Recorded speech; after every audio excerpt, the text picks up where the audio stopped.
شهر رمضان الذي أنزل فيه القرآن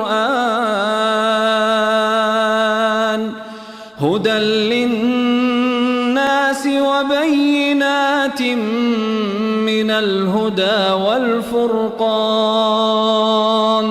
فمن شهد منكم الشهر فليصم. Assalamualaikum warahmatullahi wabarakatuh, sahabat PLN dan Bangka Pos dimanapun Anda berada. Jumpa lagi dalam acara kita Cahaya Ramadan, kajian menjelang berbuka puasa. Dan sekarang kita masuki poin berikutnya ya, dari masalah seputar neraka. Kemarin kita sudah bahas tentang sifat neraka yang sangat dahsyat, yang kita berlindung kepadanya sehingga kita berdoa, kita mengatakan dalam doa kita waqina azabannar ya, Rabbana atina fid dunya hasanah wa fil akhirati hasanah wa qina azabannar. Ya Allah, aku meminta kebaikan ya di dunia dan kebaikan di akhirat ya, dan minta agar dijaga dari api neraka jahanam. Dan itu bukan kaleng-kaleng ya, neraka jahanam itu memang ada ya, memang ada, dan wajib kita beriman. Wajib kita beriman dan kita harus takut kepadanya sebagaimana kita takut ya kepada Allah Subhanahu wa taala.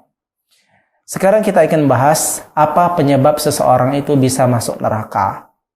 Ada dua sebab seseorang bisa masuk neraka. Tentu saja maksudnya dari sisi lama atau tidaknya, digolongkan penghuni neraka itu menjadi dua macam. Ada yang mereka kekal selama-lamanya dalam neraka. Yang kedua hanya sementara saja. Kalau sementara saja, jelas sementara itu bisa 1 menit, bisa jadi hanya 1 menit. Ya, kemudian tiba-tiba ada yang memberikan syafaat, kemudian dia tertolong sehingga masuk surga, atau cuma untuk membersihkan dosa-dosanya yang tertinggal sedikit saja sehingga dia masukkan ke dalam neraka hanya sebentar. Atau bisa juga selama bertahun-tahun, tergantung seberapa besar dosanya dan seberapa besar kezaliman yang dia lakukan. Karena ketika kita masuk surga, kita harus suci. Maka untuk mensucikannya kita harus dibersihkan dulu ke dalam neraka. Dan Allah Maha Adil. Mungkin kita bertanya, kok bisa kita masuk neraka? Kita tidak perlu bertanya tentang hal tersebut. Karena itu memang merupakan sebuah keadilan yang Allah berikan. Sebagaimana seorang hakim memberikan sanksi bagi orang yang mencuri. Memberikan sanksi bagi orang yang membunuh. Karena itu merupakan balasan atas kejahatan yang dia lakukan. Dan Allah Subhanahu wa taala memberikan iming-iming surga dan menakut-nakuti neraka, maksudnya agar manusia itu mereka tidak kebablasan hidup di dunia. Ada kontrol dalam tingkah lakunya, ya, sehingga mereka berusaha mencari jalan kebaikan-kebaikan yang banyak agar dia dijauhkan ke neraka dan dimasukkan ke dalam surga. Yang kita bahas pada hari ini adalah apa penyebab seseorang bisa kekal dalam neraka. Ya, dan kita berlindung daripadanya. Ya, apakah seorang muslim bisa kekal dalam neraka? Jawabannya bisa. Mungkin kita kira hanya orang-orang kafir saja yang masuk neraka kekal selama-lamanya. Tetapi orang muslim bisa juga kekal ya apabila Islamnya batal. Secara garis besar, penyebab seseorang itu kekal dalam neraka yang pertama adalah asyirku billah, berbuat syirik kepada Allah Subhanahu wa taala.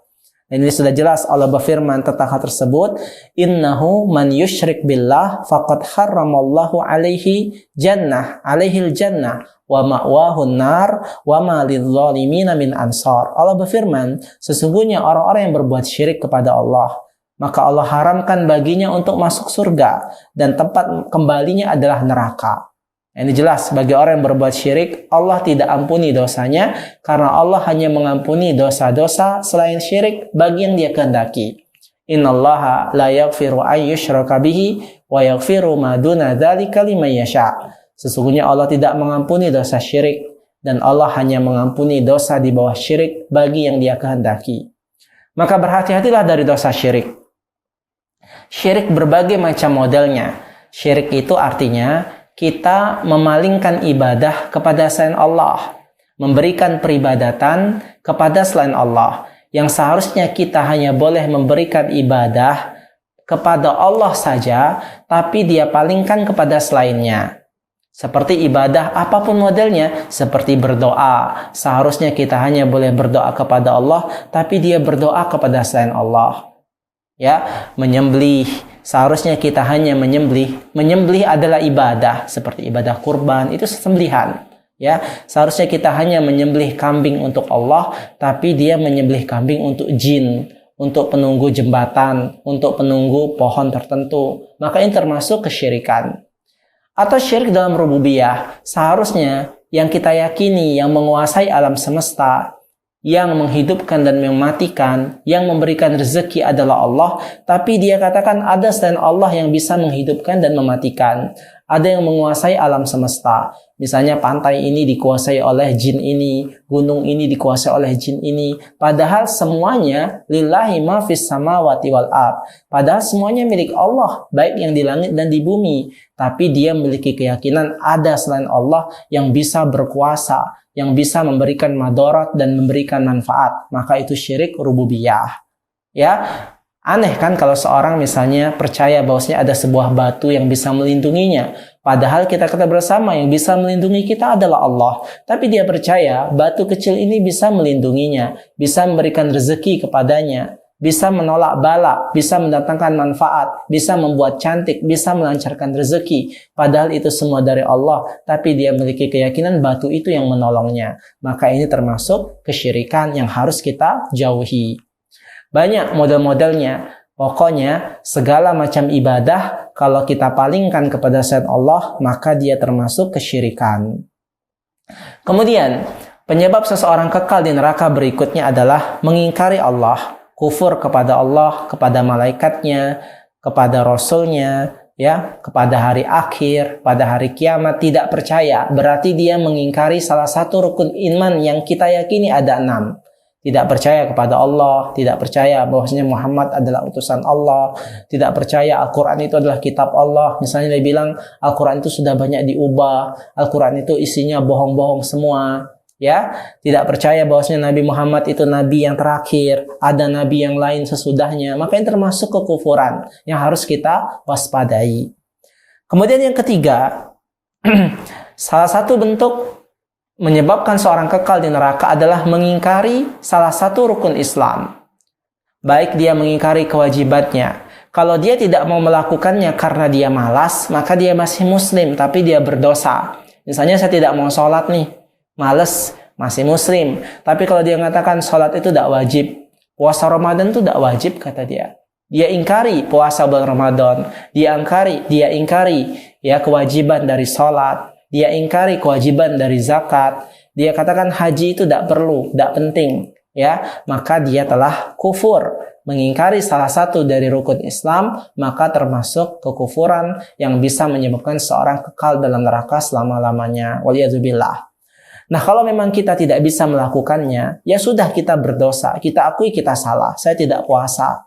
Ya, saya memang masih bandel. Tapi jangan kita katakan puasa itu tidak wajib. Saya lagi malas sholat karena saya merasa saya sholat gimana. Tapi jangan katakan sholat itu tidak wajib. Karena ketika kita mengatakan salah satu rukun Islam itu tidak wajib, kita mengingkari salah satunya, maka menyebabkan kita keluar dari agama Islam. Kemudian sebab yang keempat, seseorang bisa kekal dalam neraka adalah istihza. Ngolok-ngolok syariat Islam. Nah, itu tidak diperbolehkan para ikhwah sekalian.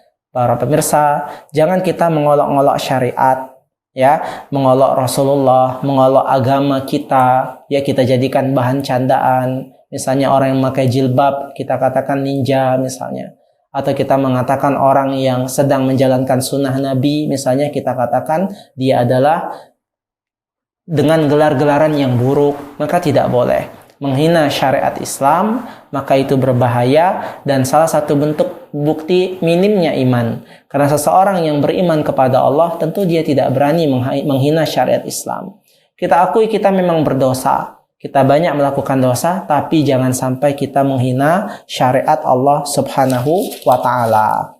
Nah, itulah para ikhwah sekalian, ya, salah satu bentuk ya yang bisa menyebabkan kekal dalam neraka, termasuk di dalamnya adalah kemunafikan. Munafik yaitu pura-pura beragama Islam padahal hatinya membenci Islam, juga termasuk kekal dalam neraka. Bahkan kata Rasulullah SAW, kata Allah Subhanahu wa taala, fid darki asfali minan nar. Orang munafik itu berada dalam neraka yang paling bawah.